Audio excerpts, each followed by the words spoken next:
Hello everyone, welcome back.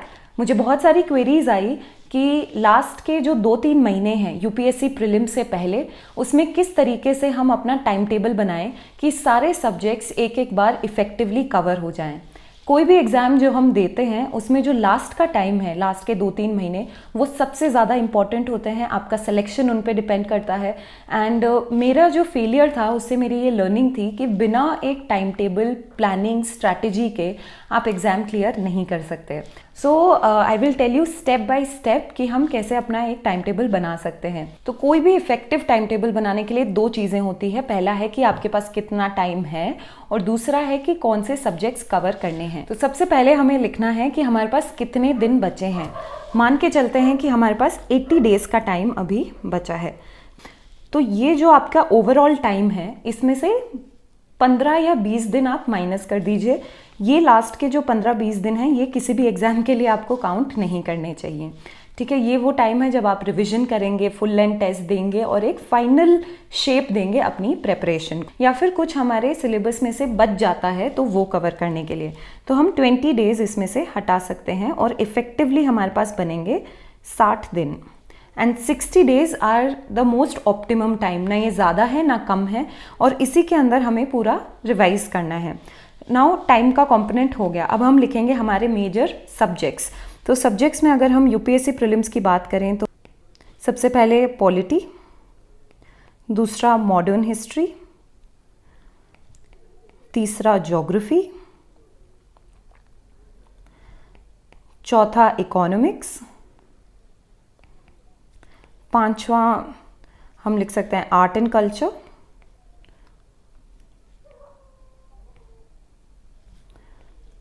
Sixth environment, seventh current affairs अगर हम इसे सब्जेक्ट माने तो, एंड एट्थ में हम मिसलेनियस लिख सकते हैं जिसमें आता है IR, science and technology, medieval history, या कोई भी प्रीलिम्स के हाई यील्डिंग टॉपिक्स। इस तरीके से हमने डिफाइन कर लिया कि ये वाले एरियाज हमको लास्ट के 60 दिन में कवर करने हैं, और कुछ हाई यील्डिंग टॉपिक्स हैं तो आप इसमें ऐड कर सकते हैं। ये जो 7 से 8 सब्जेक्ट आपने लिस्ट डाउन किए हैं, ये यूपीएससी प्रीलिम्स के पॉइंट ऑफ व्यू से सबसे ज़्यादा इंपॉर्टेंट सब्जेक्ट है। इनको आप मिस नहीं कर सकते और इन्हीं के अंदर आपका पूरा सिलेबस कवर हो जाएगा। ये मेजर सब्जेक्ट्स को अब हमें टाइम में डिवाइड करना है। मैं यूजुअली 7 दिन का टाइम इनफ होगा लास्ट के दिन में इनको देने के लिए। तो अगर हम 7 डेज़ ईच सब्जेक्ट को दें तो 7 7 ज़ा 49। तो 49 डेज़ के अंदर we can cover all these subjects. तो कोई भी टाइम टेबल बनाने के लिए ज़रूरी है कि आपकी एक ब्रॉड स्ट्रैटेजी होनी चाहिए कि आपके पास कितने दिन हैं, आप एक सब्जेक्ट को कितना टाइम दे सकते हैं। अब हम बात करेंगे नैरो स्ट्रैटेजी की, नैरो टाइम टेबल की, कि इस 7 दिन के अंदर पॉलिटी को कैसे कवर करना है। तो सबसे पहले हमने लिखा सब्जेक्ट जो है पॉलिटी, इसमें हमने दिए 7 डेज़। उसमें जो सबसे पहली चीज़ हम करेंगे वो है उसका स्टैटिक। तो स्टैटिक के अंदर आपने जो भी बेसिक बुक उस सब्जेक्ट की करी है वो लेनी है। अगर आपने कोई कोचिंग का मटेरियल किया है तो वो लेना है। तो इसमें मान लेते हैं हमने लक्ष्मीकांत एक ऐसी बुक है जो सब लोग कवर करते हैं, और इसके साथ अगर आपने कोई कोचिंग का मटेरियल लिया है वो।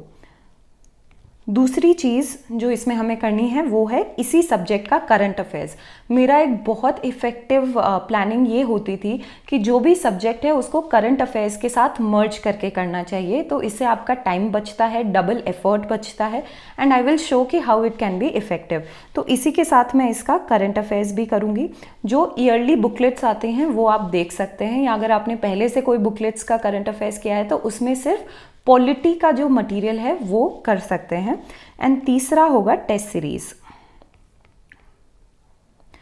टेस्ट सीरीज में क्या करना है कि आपको कोई भी 2 टाइप की टेस्ट सीरीज देखनी है। पहले अच्छे से मन बना लीजिए कि आपको कौन सी टेस्ट सीरीज करनी है। तो वो आपकी एक प्राइमरी टेस्ट सीरीज होगी। ठीक है, कोई भी XYZ कोचिंग की अगर आपने प्राइमरी टेस्ट सीरीज ले ली तो उसमें यूजुअली 1 से लेके 35 तक टेस्ट होते हैं, जिसमें शुरू के 15-20 दिन सब्जेक्ट वाइज टेस्ट होंगे और लास्ट के फुल लेंथ टेस्ट होंगे। तो जो सब्जेक्ट वाइज टेस्ट होंगे वो आप पूरी टेस्ट सीरीज खरीद के लाइए। जैसे फॉर एग्जांपल अगर जो भी आपकी प्राइमरी टेस्ट सीरीज़ हैं उसके अंदर test number 2, test number 7, test number 12 ये पॉलिटी के हैं, तो उनको निकाल के रख दिया। ये आपको इन 7 दिन में सब्जेक्ट वाइज टेस्ट देने हैं। सेकेंडरी, अगर आपके पास टाइम है तो आप सेकेंडरी टेस्ट सीरीज़ का भी सब्जेक्ट वाइज टेस्ट लगा सकते हैं। तो और टेस्ट सीरीज़ हर दिन लगा सकते हैं। मैं हर दिन टेस्ट लगाती थी। इसके अंदर आप 4 चीज़ प्रीवियस ईयर क्वेश्चंस भी ऐड कर सकते हैं। मैं अरिहंत की जो बुक थी उसमें से subject wise previous year questions करती थी। तो एक ओवरऑल आप 7 से 8 दिन के अंदर एक सब्जेक्ट कवर करेंगे। इसको जल्दी करने की कोशिश कीजिए, ये उतना मुश्किल नहीं है। मैंने भी जब अपना प्रीलिम्स दिया था तो 40 डेज़ के अंदर सारे सब्जेक्ट्स कवर किए थे। अब पर डे की प्लानिंग आपको कैसे करनी है कि जो स्टैटिक पोर्शन है उसको आप 7 दिन में डिवाइड कर सकते हैं। लक्ष्मीकांत में अगर 40 चैप्टर हैं तो आप देख सकते हैं कि पहले दिन में आपको 7 चैप्टर करने हैं, दूसरे दिन में 7 चैप्टर करने हैं। इस टाइप से एक नैरो प्लानिंग हो जाएगी, तो आपके पर डे का टाइम टेबल बन जाए। हर दिन को आप एक इफेक्टिव पोर्शंस में डिवाइड कर सकते हैं। ये वो टाइम आ गया है जब आपको एटलीस्ट 9 से 10 घंटे की पढ़ाई करनी है एंड एटलीस्ट 2.5 घंटे के स्ट्रेच में पढ़ाई करनी है, क्योंकि यूपीएससी का एग्ज़ाम भी 2 आवर्स एट अ स्ट्रेच होता है और आपकी प्रैक्टिस होनी चाहिए 2 से 2.5 घंटे एक जगह पे बैठ के कॉन्सेंट्रेट करने की। तो 2.5 घंटे के आप इंटरवल्स बना सकते हैं और जितना अगर टाइम कम है तो जल्दी जल्दी रिविजन करने की कोशिश कीजिए। इस टाइम पे अगर आप 1 या 2 बार पढ़ के भी स्टैटिक कवर करेंगे तो भी आपको वो याद रह जाएगा। And what is more important is कि बार बार रिवाइज करना, उससे चीज़ें ज़्यादा याद रहती है। और जब आप उसको करंट अफेयर्स के साथ मर्ज करके करेंगे तो आपका टाइम भी बचेगा। तो एक दिन के अंदर अगर आपने 2.5 घंटे के 3 या 4 स्ट्रेचेस बनाए हैं तो उसको भी आप थोड़ा स्ट्रीमलाइन कर सकते हैं। फॉर एग्जांपल मैं क्या करती थी कि सुबह के जो 2 स्ट्रेचेस हैं उसमें मैं पूरा स्टैटिक करूँगी। उसके बाद का जो एक स्ट्रेच है, मे बी लंच के बाद I will do current affairs of the same thing, and उसके बाद जो लास्ट का स्ट्रेच है उसमें मैं टेस्ट सीरीज़ देती थी। ये आपके अकॉर्डिंग मॉडिफाइबल है, तो इस तरीके से आप पर डे का भी प्लानिंग कर सकते हैं। तो इस तरीके से आप एक सब्जेक्ट को 7 दिन में इफेक्टिवली कवर कर सकते हैं। और हम ये मान के चल रहे हैं कि इस टाइम पे आप रिवीजन कर रहे हैं, आपने 1 या 2 बार पहले ये बुक्स पढ़ी हैं।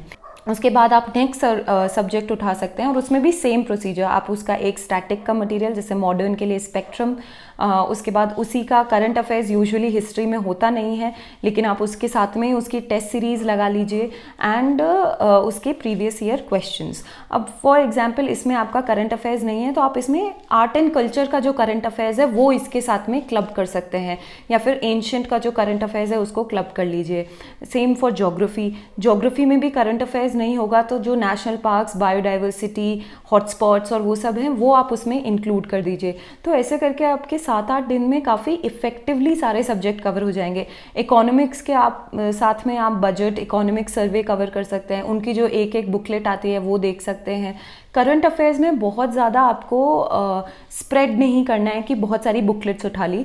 या तो आपने जो पूरे साल करंट अफेयर्स की बुकलेट करी है उसी को देख लीजिए, या फिर जो ईयरली कंपाइलेशन होता है कोई भी एक उठा लीजिए। मैं क्या करती थी कि जो हमारी ईयरली बुकलेट है जहाँ से हम करंट अफेयर्स कर रहे हैं, या फिर आपने जो भी बुकलेट्स पहले करी हो, उसमें प्रीलिम्स के लिए एक स्पेशल हाईलाइटर करके मार्क कर लेती थी ताकि पढ़ने में ईजी हो। उनकी जो इंडेक्स है उसको एक जगह पे कॉपी कर लेती थी और उसमें शॉर्ट में आगे वो चीज़ें लिख लेती थी जो मुझे प्रीलिम्स के लिए याद रखने की ज़रूरत होती थी, ताकि लास्ट के दिन में भी इसको इफेक्टिवली रिवाइज कर सकें। या फिर जो लास्ट का पेज होता है उस पर शॉर्ट नोट्स बना सकते हैं। आपके पास इफेक्टिव शॉर्ट नोट्स होने चाहिए लास्ट के टाइम पे रिवाइज करने के लिए।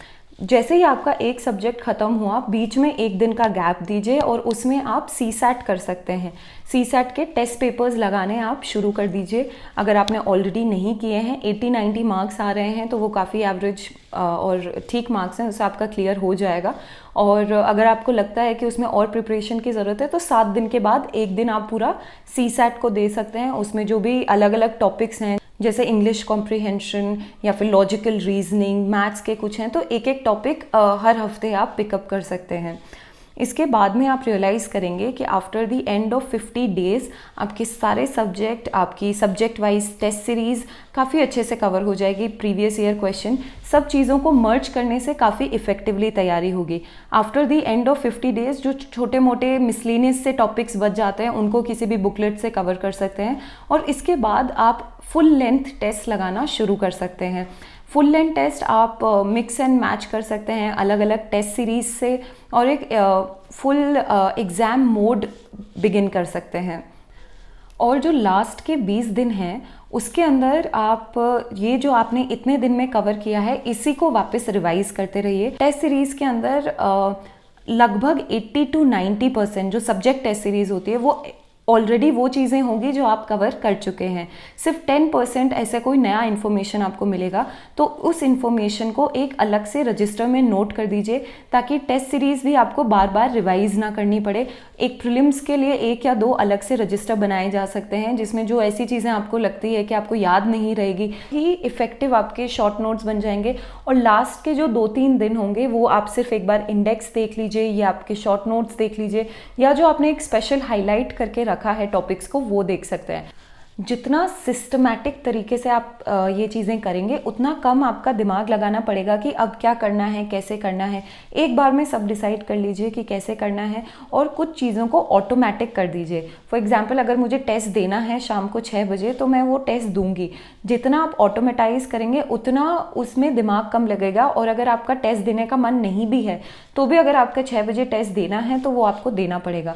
अगर आप इस तरीके से पूरी प्लानिंग करेंगे तो आई एम श्योर कि जब आप एग्ज़ाम देने जाएंगे आप काफ़ी ज़्यादा कॉन्फिडेंटली उस एक माइंडसेट से जाएंगे कि एक एक बार जो ज़रूरी था वो आपने सब कर दिया।